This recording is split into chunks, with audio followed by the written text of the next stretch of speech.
Ahojte kamaráti, po mesiaci sme tu opäť s magazínom pre nás tínedžerov. Teenage aj v novembri ponúka atraktívne témy. Presne tak, Emka. Vyspovedáme Mariana Čekovského, zašli sme sa opýtať, prečo teraz letí medzi našimi rovesníkmi lukostrelba a našli sme zrejme najmladších včelárov. Usaďte sa, začíname. Marian Čekovský je naozaj všestranný. Moderuje, je hercom, ale je najmä skvelým hudobníkom.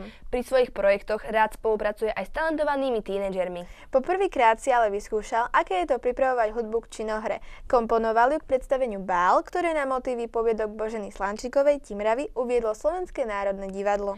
Marian Čekovský si však zaspomínal aj na svoje študentské časy. Ako každý iný, aj Marian Čekovský sa musel popasovať s pubertou, ale aj tým, akou cestou sa vo svojom živote poberie.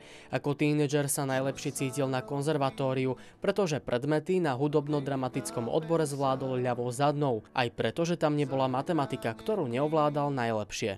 Ja som bol výborný žiak. Na základnej škole som bol taký, že to sa dalo. Potom som šiel na gymnázium, tam som to už veľmi neťahal dosť dobre. Tam trojka bola akože super známka, v rámci matematiky hlavne. No a potom som šiel na konzervatórium, to znamená, že konečne som mohol dojsť k svojim predmetom, ktoré ma veľmi tešili a vedel som, že mi to naozaj nezabere veľa času.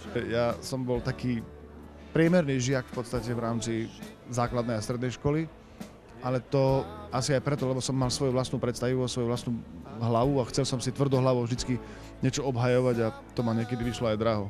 Ako asi veľa z nás, aj on dostal ako mladý nejakú tú výchovnú poza uši, no oveľa viac ho mrzeli tie, ktoré pri výchove svojich detí uštedril sám. Už deti pamätajú ruku na zadku, dostalo sa im už aj také výchovné, ale už sú tak veľké a už verím tomu, že sa to nikdy nemusí stať. Mám veľmi múdre, šikovné deti, verím tomu, že toto už je dávno za nami a myslím si, že výchovná to bolo asi skôr pre mňa, že ma to potom trápilo a mrzelo, že prečo som to musel takto. Niekedy sme si zaslúžili my rodičia výchovnú ešte, takže myslím si, že výchovná už u mňa skončila. Marian Čekovský je poriadne vyťaženým umelcom. Hoci má veľa ponúk po celom Slovensku, ale aj svete, stále rád zostáva v Košiciach. Momentálne sa teším z mnohých aktivít typu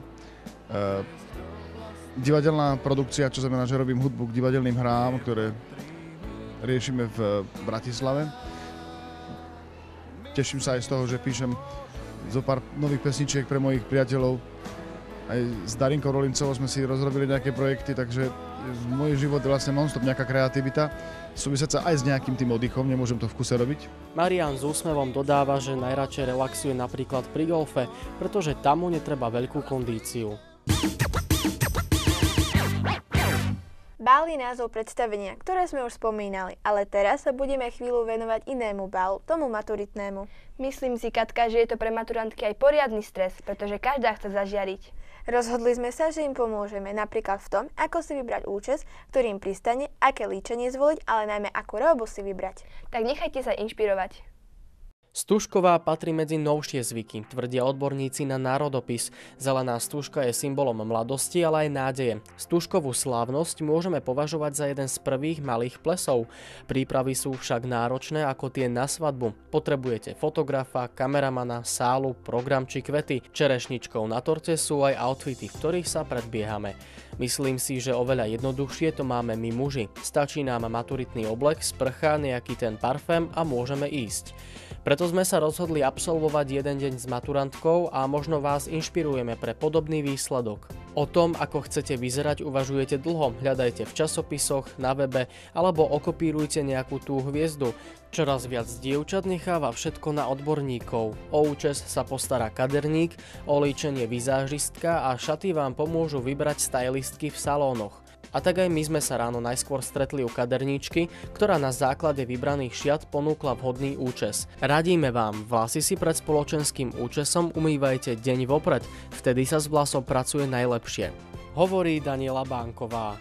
Momentálne veľmi trendy sú pletené účesy, rôzne francúzske, zapletané. Takisto dnes som použila krepovačku. Vlasy sú vždy korunkou krásy a preto pred takou významnou udalosťou nie je na zahodenie venovať im viac starostlivosti, aby ten finálny účes vyzeral dobre. Aspoň raz za pol roka prísť na tú kúru, vyslovene hlavne, keďže stužkové je čas po lete. a je dobre dať regeneráciu tým vlasom. Niekedy stačí úplne dať masku na tie vlasy, ale stále doporučujem, nech prídu priamo do kaderníctva, nech sa poradia, spravíme tam poradenstvo, aby vedeli, čo majú použiť. Pri slávnostnom účese je asi najdôležitejšie, aby ste vo výslednom efekte stále vyzerali ako dievčatko. Naše kroky ďalej smerovali k vizážistke. Dymovým líčením nikdy nič nepokazíte, ale samozrejme je dôležité to, aby ste sa dobre cítili. Ak sa nelíčite vôbec alebo len jemne, môže byť večerné líčenie pre vás menším šokom. Pri večernom líčení sa všetkého používa jednoducho viac. Viac make-upu, púdru, tieňov a červene na líca.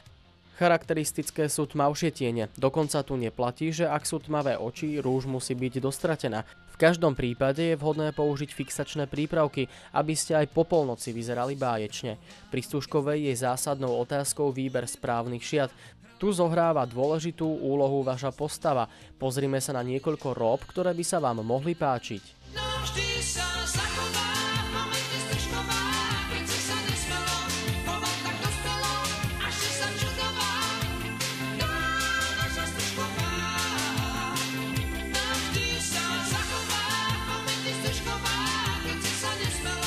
A teraz sa pozrime, ako to už niekoľko ďalších maturantiek pri vstupe do dospelosti zvládlo.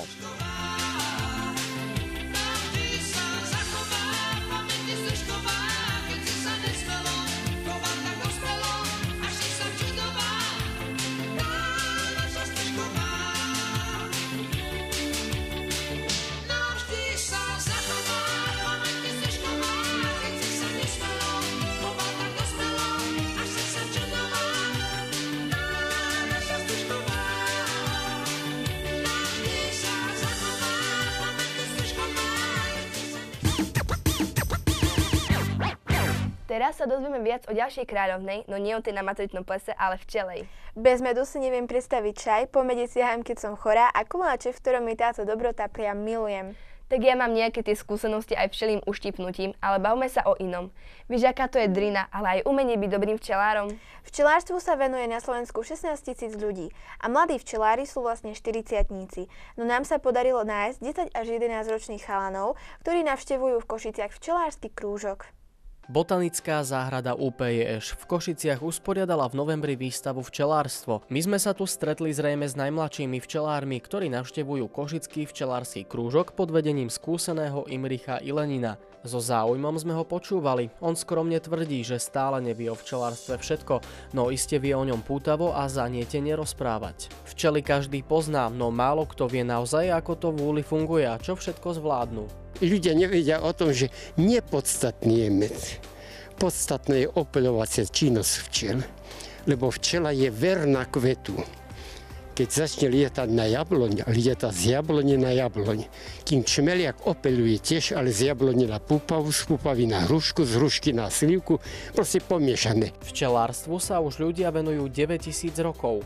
Život v úli, ale najmä kráľovnej, je naozaj pozoruhodný. Život včely sa ráta na týždne. Jednu včeliu rodinu tvorí 50 až 60 tisíc včiel a približne 800 trúdov, ale iba jedna matka, kráľovná.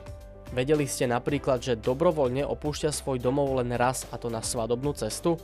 A dozvedeli sme sa aj to, že včely, aj keď majú malý mozog, majú fantastickú pamäť a orientačnú schopnosť. Ináč medzi včelármi sa povráva, keď sa vyriahne, je princezna.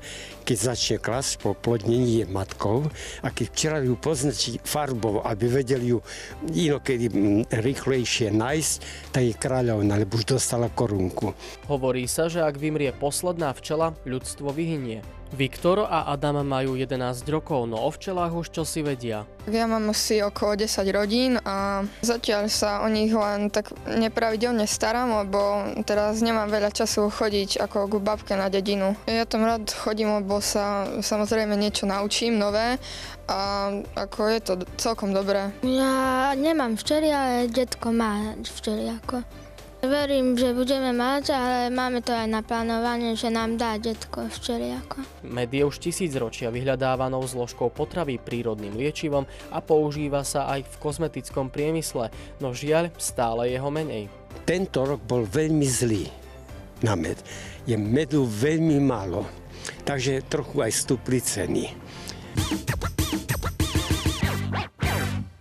fanúškov včelárov nie je ani jedna baba, ale olympijskému športu, akým je lukostreľba, sa aj venuje dosť dievčat. Streľba lukom zažíva v Košiciach boom kvôli filmovým trhákom ako Hry o život či Pán prsteňov. No je to aj životná filozofia.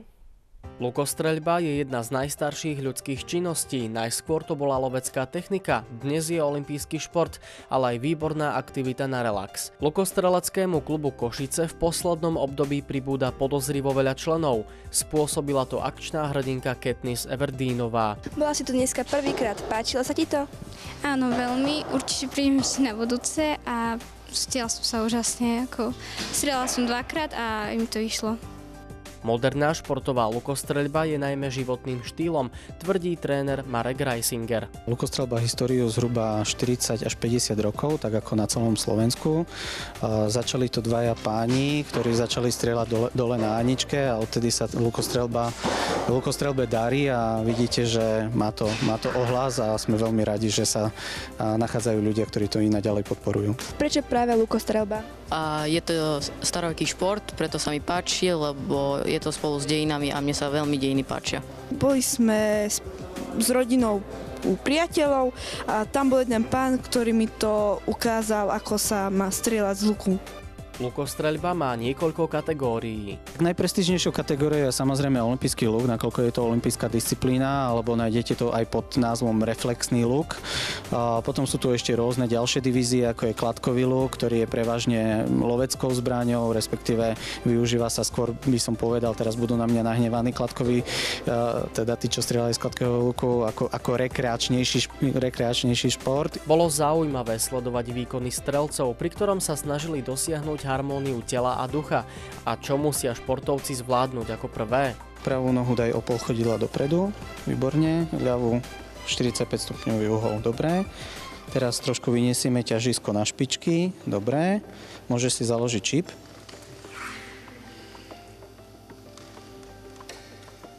Dobre, vystrieme ľavú ruku. Výborne, založíme rameno, vytočíme lakeť. Narovnáme hlavu, výborne a ťaháme na chrbát, lopatky spolu, pekne a v ťahu vypustíme, pekný vstup, výborne.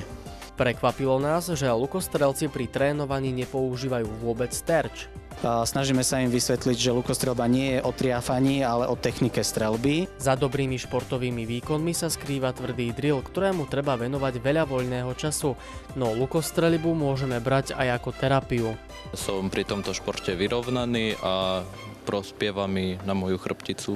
Od začiatku novembra sa košický klub stiahol z bývalého areálu Vojenskej leteckej akadémie do telocvične, kde sa budú stretávať celú zimu. Mladí ľudia, ktorých sme pri tejto neľahkej kráľovskej disciplíne spoznali, si vyslúžili náš rešpekt a želáme im veľa úspechov.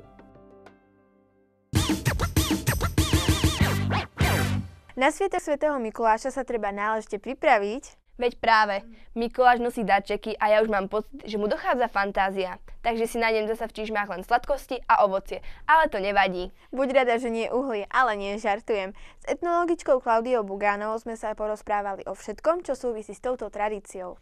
S blížiacim sa sviatkom sme sa opäť rozhodli pre súťaž v nakupovaní. Traja súťažiaci vybrali fany mikulášsky darček s predvianočnou tematikou. A tu je už reportáž, ako si s tým poradili. Mikuláš, čo mi dáš? No ale teraz už vážne, aj v tomto tínedži sme sa chceli pozrieť na to, ako tínedžeri zvládnu ďalšie módne trendy.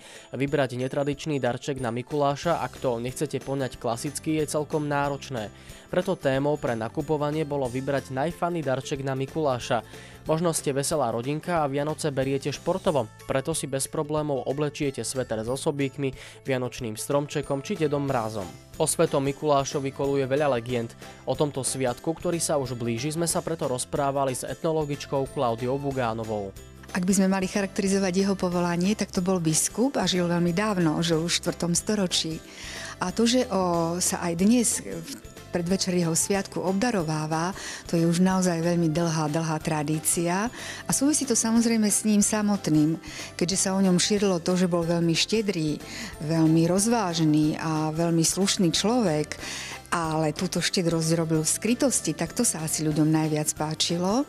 A takto už okomentovala pani Bugánová nákupy dievčat. Keď mysleli na tých druhých a možno, že keď ich obdarovajú v skrytosti, ešte ako to robil svätý Mikuláš, tak to naozaj pridá na tej hodnote toho darčeka. To určite dievčatá predvečer Mikuláša urobia a vy sa nám už môžete opäť prihlasovať, ak máte chuť s nami nakupovať. Predposledný týždeň v tomto roku sa končí. Predtým, ako sa rozlúčime, musíme vyhlásiť novú súťaž. Skoro som zabudla. To by bola škoda, pretože naši kamoši môžu vyhrať zaujímavé ceny. Stačí, ak nám pošlete jednu fotografiu z vianočnej atmosféry v Košiciach, 3 najlepšie fotky finančne odmeníme. Posílajte nám ich buď MMS-kou na 0908 987 513 alebo na e-mail teenage@nasa.sk. Víťazov zverejníme v decembrovom čísle nášho magazínu. To je už naozaj na teraz všetko. Majte sa!